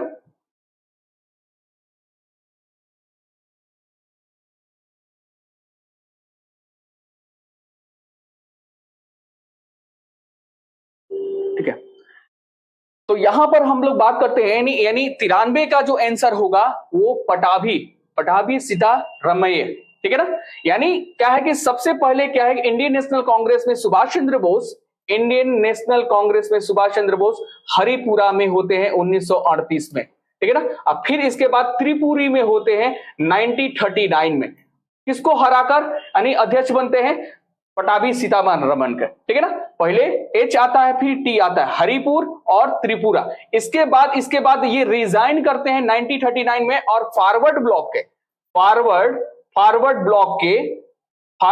के स्थापना करते हैं सुभाष चंद्र बोस। ठीक है ना, लेकिन रिजाइन करने के बाद क्वेश्चन आता है कि रिजाइन करने के बाद अध्यक्ष एक तत्कालिक अध्यक्ष किसे बनाया जाता है। तो याद रखिएगा यानी अध्यक्ष बनते हैं डॉक्टर राजेंद्र प्रसाद को अध्यक्ष बनाया जाता है, यानी रिजाइन करने के बाद 1939 के बाद वो क्या है कि रिजाइन करने के बाद फॉरवर्ड ब्लॉक की स्थापना करते हैं और रिजाइन करने के बाद इंडियन नेशनल कांग्रेस के अध्यक्ष किसको बनाया जाता है, डॉक्टर राजेंद्र प्रसाद को बनाया जाता है। ठीक है, अब हम लोग 94 की अगर बात करते हैं यानी आंसर होगा बी। ठीक है, अब हम लोग बात करते हैं 94 का, ये मॉडर्न हिस्ट्री का क्वेश्चन हो रहा है और काफी अब देख सकते हैं कि कितना, ठीक है ना, इसको मॉडरेट कह सकते हैं। वी आर अंबेडकर के विषय में निम्नलिखित क्या सत्य है, यानी राइट के बारे में बात कर रहा है कि उनका जन्म 1956 में है ना, उनका 1956 में देहांत हो गया, उन्होंने मूक नायक का प्रकाशन किया, उन्होंने बहिष्कृत हितकरणी सभा की स्थापना की, एक से ज्यादा या एक से, मुझे लगता है यानी आंसर होगा एक से ज्यादा, क्योंकि ये इनके द्वारा यानी मूक नायक का प्रकाशन किए थे बी आर अंबेडकर और वर्तमान में विनय विनय कुमार थे, वो भी इनके द्वारा प्रकाशित किए थे। और उन्होंने एक सभा का किया था, बहिष्कृत हितकरणी के सभा किया था। आंसर होगा 94 का, डी आंसर होगा। ठीक है, 94 का डी आंसर होगा। अब हम लोग बात करते हैं 95 के बारे में। 95 के बारे में बात करते हैं। इनमें से कौन सा समाचार पत्र न्यू इंडिया से संबंधित है? आपके पास ऑप्शन है सुरेंद्र बनर्जी, महात्मा गांधी, एनी बेसेंट, एक से अधिक, या इनमें से कोई नहीं। इसमें आंसर होगा न्यू इंडिया का एनी बेसेंट, सी। 95 का सी आंसर होगा, 95 का सी आंसर होगा। ठीक है ना। इनके द्वारा एनी बेसेंट के द्वारा न्यू इंडिया के अलावा कॉमनवेल्थ, है ना, कॉमनवेल्थ का भी प्रकाशन किया गया था एनी बेसेंट के द्वारा। और 1916 में क्या है कि 1916 में होम रूल की स्थापना की थी। और ये क्या है कि 1917 में अगर बात करते हैं तो 1917 में इन्हें क्या है कि आईएनसी 1917 कलकत्ता अधिवेशन में, कलकत्ता कॉन्फ्रेंस में 1917 में आईएनसी इंडियन नेशनल कांग्रेस के अध्यक्ष बनाया गया। ठीक है ना, अध्यक्ष बनाया गया। यानी कह सकते हैं कि भारत की पहली महिला इंडियन नेशनल कांग्रेस की अध्यक्ष बनी एनी बेसेंट। लेकिन एक बात आता है महिला के बारे में, तो क्या है कि 1925 में क्या है कि कानपुर अधिवेशन में क्या है कि सरोजिनी नायडू को आईएनसी का अध्यक्ष बना जाएगा। ठीक है, तो क्वेश्चन आता है कि प्रथम भारतीय महिला इंडियन नेशनल कांग्रेस के अध्यक्ष कौन बनी थी? तो ये हो गया सरोजिनी नायडू। प्रथम महिला एनआईसी के अध्यक्ष तो एनी बेसेंट के द्वारा किया गया था। यानी 95 का आंसर होगा सी। ठीक है ना। अब हम लोग बात करते हैं 96 के बारे में।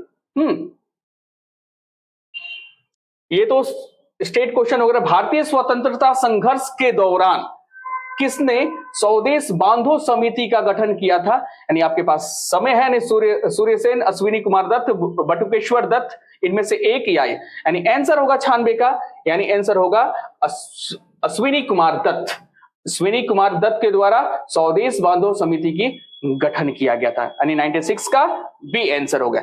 अब हम लोग बात करते हैं 97 के बारे में। तो 97 के बारे में है तो चंपारण, लेकिन काफी क्वेश्चन डेप्थ में दिया है। क्वेश्चन दिया है कि चंपारण नील सत्य आंदोलन के दौरान महात्मा गांधी के साथ कौन थे? यानी ये ऑप्शन दिया अब्दुल बारी, नरहरि पारिक, महादेव देसाई, एक से ज्यादा। यानी इसमें आंसर होगा 97 का, यानी डी आंसर होगा। ठीक है ना। ये ऑलरेडी दोनों क्या है कि गुजरात के फ्रीडम फाइटर थे, नरहरि पारिक और महादेव। अहमदाबाद जो मिल आंदोलन हुआ था, ये दोनों साथ में थे महात्मा गांधी के। ठीक है ना। यानी 97 का यानी आंसर होगा डी। चलिए अब हम लोग बात करते हैं 98 का। 98 में ये भी क्वेश्चन वगैरह काफी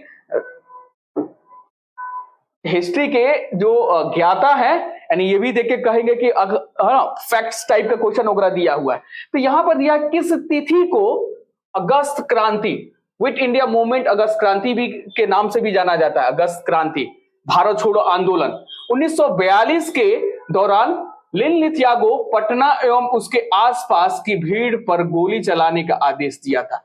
ऑप्शन है 25 अगस्त, 5 अगस्त, 15 अगस्त, एक से ज्यादा, यही करके। ठीक है ना। तो याद रखिएगा इनमें से कोई नहीं। ठीक है ना, क्योंकि ये किया गया था 11 अगस्त। ठीक है ना, ये 11 अगस्त को किया गया था 1942। ठीक है ना, 1942, यानी आंसर होगा ई। ठीक है ना, 98 का ई आंसर होगा। ठीक है। अब हम लोग बात करते हैं यानी 99।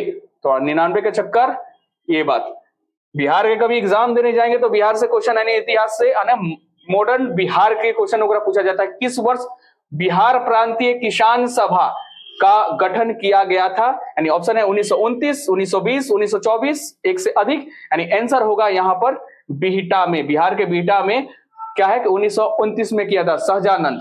ठीक है ना, यही सहजानंद यानी अखिल भारतीय किसान सभा का गठन 1936 में किए थे सहजानंद के द्वारा। ठीक है ना, बिहार प्रांतीय किसान सभा का 1929 में पटना बिहटा में हुआ था, और इसी को आगे चलाकर यानी सहजानंद के द्वारा अखिल भारतीय किसान सभा का गठन यानी 1936 में किया गया। ठीक है। यानी आंसर होगा 99 का ए, ठीक है ना। अब हम लोग बात करते हैं 100 के बारे में।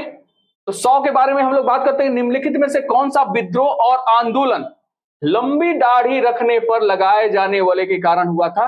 यानी इसमें 4 ऑप्शन है, यानी मुझे लगता है कि बहावी आंदोलन, ठीक है ना, बहावी आंदोलन, ठीक है ना, 100 का ए, ठीक है ना। चलिए हम लोग बात करते हैं यानी 101, ठीक है ना। 101 के बारे में किस षड्यंत्र के मामले में 3 अंग्रेजों को साजिश करने के कारागार में अवरुद्ध किया गया था। यानी ये बहुत बार क्वेश्चन वगैरह पूछा गया है, ठीक है ना। मेरठ षड्यंत्र मामला, नासिक षड्यंत्र, कानपुर षड्यंत्र, उनमें से एक से ज्यादा या कोई नहीं। यानी मुझे लगता है कि 101 का यानी मेरठ होगा, मेरठ षड्यंत्र मामला के, ठीक है ना। यानी 101 का ए आंसर। चलिए हम लोग बात करते हैं 102 के बारे में। 102 ये भी क्वेश्चन है, यानी जो भी क्वेश्चन दिया है कॉन्सेप्ट वाइज, यानी डीपली में पढ़ेंगे तो ही आएगा, वन लाइनर से नहीं होगा। पूना पैक्ट के बारे में कि पूना पैक्ट का उद्देश्य क्या था, यानी ये क्वेश्चन वगैरह दिया है। दलित वर्ग का राजनीतिक प्रतिनिधि, रियासतों के साथ संघ का निर्माण, भारतीय राष्ट्रीय कांग्रेस में महिलाओं का प्रतिनिधि, उपयुक्त में से अधिक, ठीक है ना। तो मुझे लगता है यहां पर यानी ए जो आंसर है वो सटीक है, दलित वर्ग का राजनीतिक प्रतिनिधि, ठीक है ना। पूना पैक्ट ना अंबेडकर और गांधी जी के द्वारा ये किया गया था, ठीक है ना। यानी 102 का ए आंसर सही है, ठीक है ना।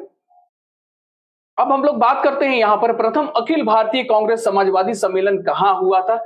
ये भी डिस्प्यूट है, जब बीपीएससी का आंसर की आएगा, ठीक है ना। तो यहां पर मुजफ्फरपुर, पटना, भागलपुर एक से ज्यादा, यानी मुझे जो लगता है यानी 103 का ये बी, यानी पटना में प्रथम अखिल भारतीय कांग्रेस समाजवादी का सम्मेलन पटना में किया गया था। 103 का बी आंसर होगा, ठीक है। अब हम लोग बात करते हैं 104 का। 104 का हम लोग बात करते हैं बायोग्राफी। तो ये क्या है कि बायोग्राफी ऑफ कुंवर सिंह और उनके भाई अमर सिंह के लेखक कौन है। यानी ऑप्शन है जवाहरलाल नेहरू, एम.एन. राय, है ना, कालिकियन दत्त, एक से ज्यादा या कोई नहीं। तो आंसर होगा के दत्त, यानी आंसर यानी 104 का सी हो गया के दत्त, के दत्ता, ठीक है ना, के दत्ता। इन्होंने बिहार के एक जमींदार थे और 1857 के, है ना, नेता थे वीर कुंवर सिंह और उनके भाई अमर सिंह पर एक बायोग्राफी लिखे थे, के दत्ता, याद रखिएगा। यानी 104 का सी आंसर हो जाएगा, ठीक है ना। 105 क्वेश्चन अगर बात करते हैं 105 क्वेश्चन का, तो Pakistan of the partition of India किसने लिखा था, ठीक है ना। इसके पास आपके पास 4 ऑप्शन है, ठीक है ना। डॉक्टर भीमराव अंबेडकर, ठीक है ना, भीमराव रामजी अंबेडकर, मोहम्मद इकबाल, मोहम्मद अली जिन्ना, एक से ज्यादा ये। तो Pakistan of the partition of the India किसने लिखा था, तो 105 का हो जाएगा ए, यानी डॉक्टर भीमराव रामजी अंबेडकर, ठीक है ना। 105 का ए आंसर हो जाएगा। अब हम लोग बात करते हैं 106 के बारे में। आयरलैंड को अंग्रेज के द्वारा जबरदस्ती यूनाइटेड किंगडम में कब मिलाया गया था, ठीक है ना। 1801, 1707, 1798, एक से अधिक कोई नहीं। तो याद रखिएगा यानी ए आंसर है, ठीक है ना। यानी कहा जाता है कि 1800 में जबरदस्ती यूनाइटेड किंगडम में आयरलैंड को जबरदस्ती शामिल कर दिया गया।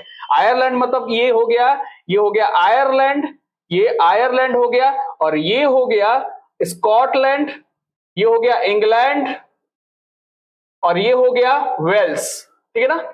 इसको अगर बात करते हैं इसको कहते हैं हम लोग ग्रेट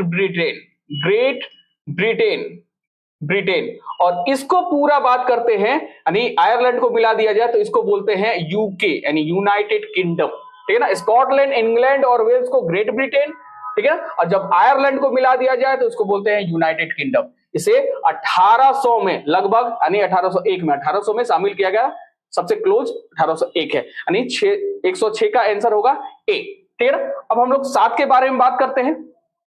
सर्व शिक्षा अभियान किसने शुरू किया था, ठीक है ना। ऑप्शन है अटल बिहारी वाजपेयी, इंदिरा गांधी, नरसिंहा राव, एक से ज्यादा कोई नहीं, ठीक है ना। तो सर्व शिक्षा अभियान किसके द्वारा, तो 107 का यानी अटल बिहारी वाजपेयी के द्वारा किया गया था, ठीक है ना। तो ये हो गया 101, ठीक है ना। 101 2 कहा जाता है, ठीक है ना, कह सकते हैं 2001 में 2 में ये किया गया था, ठीक है ना। इसमें यानी कब, तो 86 अमेंडमेंट, ठीक है ना, 86 अमेंडमेंट किया गया था, यानी राइट टू एजुकेशन के तथ्य पर सर्व शिक्षा अभियान किया गया था, यानी किसके द्वारा, अटल बिहारी वाजपेयी के 2001-2 में, है ना, 86 अमेंडमेंट के द्वारा, ठीक है ना। 2002 में 86 अमेंडमेंट हुआ था, यानी right to education, right to education, जो कि तीनों चीज में है, फंडामेंटल राइट्स में भी है, अब क्या है, डीपीएसपी में भी है और फंडामेंटल ड्यूटी में भी है, ठीक है ना। 86 अमेंडमेंट, राइट टू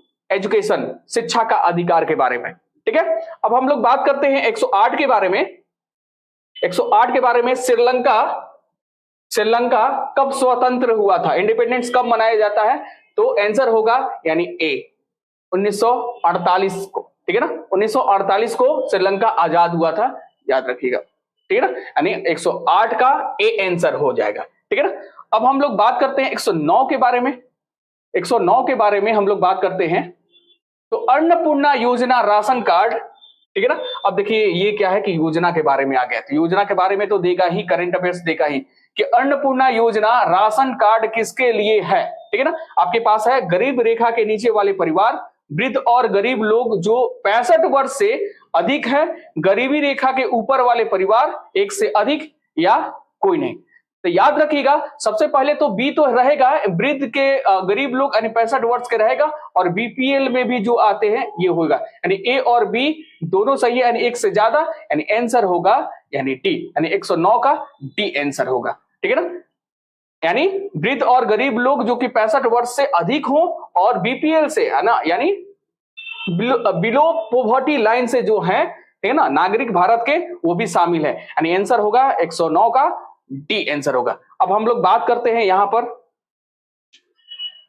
विद्रोह यानी मॉडर्न हिस्ट्री के बारे में, सूची 1 सूची 2, ठीक है ना। तो यहां पर सूची 1 और सूची 2 वगैरह में क्या है कि बात करते हैं नील के पौधे लगाने वाला आंदोलन, यानी ये हो गया चंपारण, ठीक है ना, ये चंपारण वगैरह हो गया। खेतीहर के बारे में बात करते हैं, असहयोग आंदोलन बंद करने के लिए, यानी चौरा चौरी, ठीक है ना, ये हो गया 1922 में चौरा चौरी कांड हुआ था, यानी ए का 2, यानी ए का 2 यहां पर, ए का 2, ठीक है ना। अब डी का 4, और यहां पर बात करते हैं यहां पर, यानी बी का 3, यानी ए आंसर सही है, यानी क्या है कि ए आंसर सही है, किसका, 110 का ए आंसर सही है, ठीक है ना, ए आंसर सही है, ए ऑप्शन सही है 110 का, ठीक है ना। 110। अब हम लोग बात करते हैं 111 का, ठीक है ना। यहां पर दिया गया है, यहां पर दिया गया है, यहां पर यानी भारत में प्रेस स्वतंत्रता के बारे में, कि लोगों को प्राप्त होता है, क्योंकि यह विचाराभिव्यक्ति की स्वतंत्रता का अधिकार निहित है, यह संसद की विधि के तहत लोगों के लिए उपलब्ध है, यह भारत के संविधान में विशेष रूप में प्रबंध है, या 1 से अधिक, ठीक है ना। तो मुझे लगता है कि 111 का यानी ए सही है, ये विचाराभिव्यक्ति स्वतंत्रता के लिए अधिकार से निहित है, ठीक है ना, यानी 111 का ए सही है, ठीक है ना। अब हम लोग बात करते हैं क्या है 12 के बारे में, ठीक है ना। तो 12 के बारे में हम लोग बात करते हैं, तो सूची 1 सूची 2 को सम्मिलित कीजिए, तो ये खनिज संसाधन के बारे में बात कर रहा है, ठीक है ना। तो यहां पर मिलाना है, यानी खनिज संसाधनों की संपदा परंतु औद्योगिक कारण के कमी है, ठीक है ना। जल संसाधनों की संपदा परंतु क्या है कि आधारभूत संरचना का विकास में कमी है, सौर ऊर्जा, वायु ऊर्जा की संपदा परंतु जल संसाधनों की कमी है, ठीक है ना। तो यहां पर अगर हम लोग बात करते हैं तो ए का, ठीक है ना,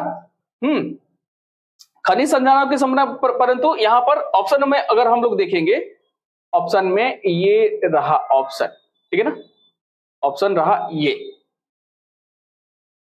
ऑप्शन रहा। तो यहां पर हम लोग बात करते हैं कि जल की कमी, यानी सी का 3 हो गया, है ना, सी का 3, तो सी का 3 एक हो गया, तो इसको एलिमिनेशन मेथड से खत्म कर देंगे, यानी आंसर हो जाएगा यहां पर सी, ठीक है ना। सी का 3 है तो एलिमिनेशन मेथड से हम लोग कर सकते हैं कि क्या है कि आंसर यानी क्या हो जाएगा, सी हो जाएगा, सी हो जाएगा। ठीक है। चलिए नेक्स्ट हम लोग बात करते हैं हिमालय यू नामक, ठीक है ना, हिमालय यू नामक औषधि पौधा, हिमालय यू नामक औषधि पौधा भारत के निम्नलिखित किन प्रांतों में पाए जाते हैं? ठीक है ना, तो यहां पर चार ऑप्शन दिया है, जम्मू एंड कश्मीर, असम, हिमालय प्रदेश और अरुणाचल प्रदेश, उत्तराखंड, मध्य प्रदेश, एक से ज्यादा, में से कोई नहीं। तो याद रखिएगा ये जो यू प्रकार का जो मेडिसिन पाया जाता है वो हिमाचल प्रदेश और अरुणाचल प्रदेश में पाया जाता है, यानी 113 का बी आंसर होगा। ठीक है ना, 113 का बी आंसर होगा। ठीक है ना, हिमाचल प्रदेश और अरुणाचल प्रदेश में। अब हम लोग बात करते हैं यानी 114 के बारे में। तो 114 के बारे में समुद्री पारीय, ठीक है ना, समुद्री पारीय भारतीय नागरिकता, ठीक है ना, यानी OIC, ओवरसीज सिटीजन के बारे में, ओवरसीज इंडियन सिटीजन है ना, ओवरसीज OIC, ठीक है ना, के बारे में बात कर रहा है कि योजना ये भारत में निम्नलिखित में से किस अधिनियम के द्वारा ये किया गया था? तो याद रखिएगा चार ऑप्शन है, नागरिकता संशोधन अधिनियम 2019, नागरिकता संशोधन 2003, नागरिकता संशोधन 1900, ये आंसर होगा यानी नागरिकता संशोधन अधिनियम 2019, यानी 114 का यानी आंसर होगा ए। ठीक है ना, नागरिकता संशोधन अधिनियम 2019 में ये किया गया था, समुद्री पारीय भारतीय नागरिकता, ठीक है ना, योजना, ठीक है ना, यह अधिनियम भारतीय संशोधन अधिनियम 2019 में किया गया था। ठीक है ना, अब बात करते हैं 115 के बारे में। 115 के बारे में हम लोग बात करते हैं। ठीक है, निम्नलिखित में से कौन सा भारत में कठोर जाति व्यवस्था के लोप होने के मुख्य कारण के रूप जाया जाता है? ठीक है ना, निम्नलिखित में से कौन सा भारत में कठोर जाति व्यवस्था के लोप होने के मुख्य कारण के रूप में जाना जाता है? साक्षरता और शिक्षा विकास, संविधान तथा उसकी आधारभूत संरचना, सामाजिक सुधार एवं आर्थिक विकास, यानी आंसर होगा यानी एक से ज्यादा। ठीक है ना, यानी 115 का डी आंसर होगा, 115 का डी आंसर है, क्या है, एक से ज्यादा। ठीक है ना, अब हम लोग 16वां क्वेश्चन देखते हैं क्या है कि 16वां क्वेश्चन क्या है, इंपॉर्टेंट है पंचायती राज से। ठीक है ना, तो पंचायती राज से भारत की केंद्रीय सरकार पंचायती राज मंत्रालय के बारे में बात कर रहा है, मिनिस्ट्री के बारे में। निम्नलिखित में से किस वर्ष निर्मित किया गया था? ऑप्शन है 2005, 6, 2002, 3, 2004। ठीक है ना, और एक से ज्यादा, यानी आंसर होगा 2004। यानी कहा जाता है कि 2004 और 5 में, ठीक है ना, ये पंचायती राज मंत्रालय है ना वर्ष में ये गठित किया गया था। याद रखिए 2004, यानी आंसर 116 का सी हो जाएगा 2004-5 वगैरह में। ठीक है ना, अब हम लोग 17 क्वेश्चन वगैरह देखते हैं। यानी कहा गया है कि सामाजिक विज्ञान के बारे में, सोशल साइंस के बारे में क्वेश्चन आया है कि इनमें से कौन सा विश्वास करता था कि एक साम्यवादी समाज भविष्य का प्राकृतिक समाज है? ठीक है ना, बहुत फेमस ये लाइन है, ये काफी फेमस लाइन है। किसका है लाइन? तो कार्ल मार्क्स का, ये कार्ल मार्क्स का, यानी 117 का ये हो गया, डी हो गया। ठीक है ना, एक साम्यवादी समाज भविष्य का प्राकृतिक समाज है, 117 का बी आंसर हो गया। अब हम लोग बात करते हैं, यानी खत्म होने का क्रम में आ गया। इनमें से कौन दी सोशल कॉन्ट्रैक्ट पुस्तक, दी सोशल कॉन्ट्रैक्ट पुस्तक, सोशल साइंस से पूछ दिया है, 2 क्वेश्चन के लेखक हैं, 4 ऑप्शन है, यानी इसमें यानी आंसर 118 का आंसर होगा यानी जीन जैक्स रूसो। ठीक है ना, रूसो के द्वारा ये पुस्तक लिखा गया था, यानी कौन सा? तो सोशल कॉन्ट्रैक्ट पुस्तक लिखा गया था, यानी ए आंसर होगा, 118 का ए आंसर होगा। अब हम लोग बात करते हैं 19 के बारे में कि निम्नलिखित आंदोलनों में किसका भारतवर्ष के अंतर्गत बहुउद्देशीय, ये काफी लॉजिकली क्वेश्चन है। ठीक है ना, ये क्वेश्चन बहुत घुमाने वाला क्वेश्चन है कि निम्नलिखित आंदोलन एंड मूवमेंट में किसका भारतवर्ष के अंतर्गत बहुउद्देशीय परियोजना, मल्टीप्लेक्स है ना, मल्टी प्रोजेक्ट के विरुद्ध अगेंस्ट, ठीक है ना, शुभारंभ किया गया था? आपके पास ऑप्शन है चिपको आंदोलन, नर्मदा बचाओ आंदोलन, टेरी बांध आंदोलन, एक से अधिक। ठीक है ना, तो इसमें याद रखिएगा, इसमें हम लोग बात करते हैं तो बात हो रहा है यानी मल्टी प्रोजेक्ट के बारे में, ठीक है ना। तो ये क्या है, इन्वायरमेंट से रिलेटेड तो सभी हैं, ठीक है ना, यानी आंसर होगा नर्मदा भी, ठीक है ना, और टिहरी भी, ठीक है ना, दोनों, नर्मदा बचाओ आंदोलन और टिहरी डैम, यानी आंसर होगा 119 का डी आंसर होगा, ठीक है ना। ये हो गया यानी गुजरात में नर्मदा, और ये हो गया यूके में, उत्तराखंड में, ठीक है ना। टिहरी, यानी आंसर 119 का हो जाएगा, यानी क्या कि नर्मदा भी है और टिहरी भी है, यानी एक से ज्यादा, यानी 119 का डी, ठीक है ना। तो यहां पर ये मल्टी प्रोजेक्ट के बारे में बात हो रहा है, ठीक है ना। तो हम लोग सबसे ये क्या है कि चिपको आंदोलन यानी चिपक के मतलब ये बहुगोड़ा के द्वारा ये किया गया है, ये बहुगोड़ा के, उत्तराखंड के बहुगोड़ा थे, चिपको आंदोलन उन्हीं के द्वारा मतलब ये किया गया, ठीक है ना। लास्ट का क्वेश्चन है कि निम्नलिखित में से कौन सा भारत के संविधान के अंतर्गत मौलिक कर्तव्य है, ठीक है ना, यानी पॉलिटी से क्वेश्चन हो रहा है, पॉलिटी से।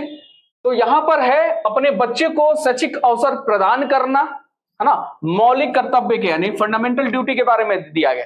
देश की एकता और अखंडता को कायम रखना, प्राकृतिक पर्यावरण को सुरक्षित रखना, एक से अधिक या एक भी नहीं, ठीक है ना। तो मुझे लगता है यानी आंसर होगा 20 का डी होगा, ठीक है ना।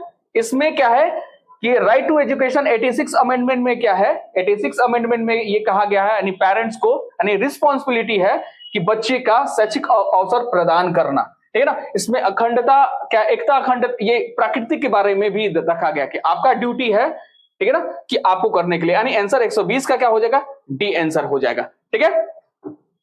अब क्या है कि हम लोग बात करते हैं मैथ के बारे में, अंकगणित के बारे में हम लोग बात करते हैं, ठीक है ना। तो उसको हम लोग क्विक बनाएंगे तो नहीं, लेकिन क्विक जो एग्जाम वगैरह दिए हैं उनके लिए देख सकते हैं कि ये आंसर वगैरह हो सकता है, लेकिन मैथ वगैरह में हम लोग बात करते हैं तो मैथ में आंसर ही आंसर बहुत ज्यादा मतलब ये है, ठीक है ना। तो मैथ के बारे में हम लोग क्विक एक रिवीजन वगैरह कर लेते हैं कि कौन कौन सा सही वगैरह है, कोशिश किए हैं अंकगणित बनाने के लिए, ठीक है। तो यहां पर हम लोग बात करते हैं, जो जो आएगा, जो मुझे लगा है कि ये आंसर है, मैं उसे बनाया हूं। और अब यहां से हम लोग बात करते हैं 17, ठीक है ना, यहां से, ठीक है ना। तो 17 का अगर हम लोग बात करते हैं, जल्दी जल्दी करते हैं, 17 का यानी 17 का जो आंसर होगा मैथ का, तो होगा आंसर बी आंसर होगा, यानी 3, ठीक है ना। 17 का बी आंसर होगा। 18 का अगर बात हम लोग करते हैं तो 18 का आंसर होगा, 18 का आंसर होगा कौन सा होगा, 18 का आंसर ए होगा, 18 का आंसर ए होगा, ठीक है ना। 19 का अगर हम लोग बात करते हैं, 19 का अगर बात करते हैं तो ये क्या है कि काफी कठिन हुआ था बनाने में, मुझे लगा कि आंसर होगा ई, ठीक है ना, 19 का ई होगा, ठीक है ना। अब हम लोग बात करते हैं यहां पर 20 के बारे में, तो 20 में यह क्या है कि हाइट के बारे में किया गया है। तो हाइट में जो बनाए थे क्वेश्चन, तो ये आंसर होगा इसका आंसर होगा बी, ठीक है ना, इसका आंसर होगा बी, ठीक है ना, इसका 20 का बी आंसर होगा। अब हम लोग बात करते हैं यहां पर बात करते हैं निम्नलिखित शब्दों के यानी तार्किक, ये क्या है कि अध्यापक के बारे में, यानी 21 का आंसर होगा, यानी 21 का मुझे लगता है कि 21 का आंसर होगा जो बनाए थे, तो इसका हो गया यानी 2 1 3, ठीक है ना, 21 का सी यानी 2 1 3, ठीक है। अब हम लोग बात करते हैं 22 के बारे में, तो 22 में एक व्यक्ति 4 बच्चों के लिए है, ठीक है ना। तो इसमें मुझे लगा यानी बनाने में काफी परेशानी हुई थी, यानी क्वेश्चन वगैरह काफी हार्ड आया है, ठीक है ना, समय भी कम था, यानी मुझे लगा कि ई आंसर है, ठीक है ना, 22 का ई आंसर है, 22 का ई आंसर है, ठीक है ना। अब हम लोग बात करते हैं 23 के बारे में, तो 23 में भी क्या है कि 23 में भी क्षेत्रमिति से यानी मेंसुरेशन से क्वेश्चन आया है, आंसर यानी 23 का भी ई आंसर होगा, 23 का ई आंसर होगा, ठीक है ना। अब हम लोग बात करते हैं 23 का ई आंसर होगा।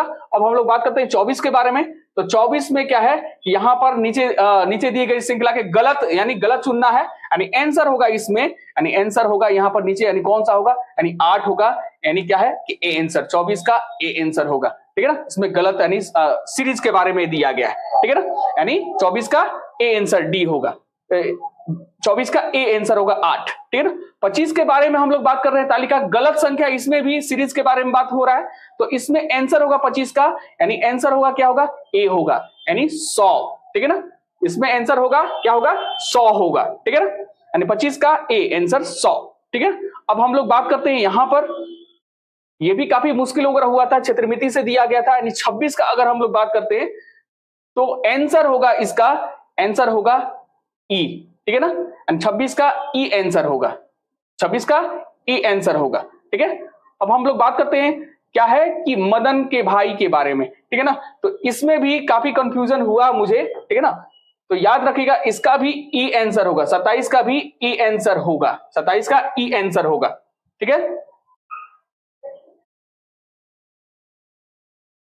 28 का थोड़ा सा कंफ्यूजन था, लेकिन 29 का अगर हम लोग बात करते हैं, 29 भी, ठीक है ना, ये भी काफी कंफ्यूजन था कि कितने त्रिकोण बना सकते हैं, ट्रायंगल बना सकते हैं, यानी क्या है कि इन तीनों में यानी क्या होगा, इनमें से कोई नहीं होगा, यानी 29 का ई आंसर होगा, 29 का ई आंसर होगा। चलिए हम लोग बात करते हैं 30 के बारे में, ठीक है ना, 30 के बारे में, तो ये क्या है कि 30 के बारे में ये भी आंसर क्या है कि बहुत क्वेश्चन वगैरह बजाया था, बहुत क्वेश्चन बजाया था, यानी ये हो गया 30 का क्या होगा, ये भी ई होगा, ये भी ई आंसर 30 का ई होगा, ठीक है ना, 30 का ई होगा।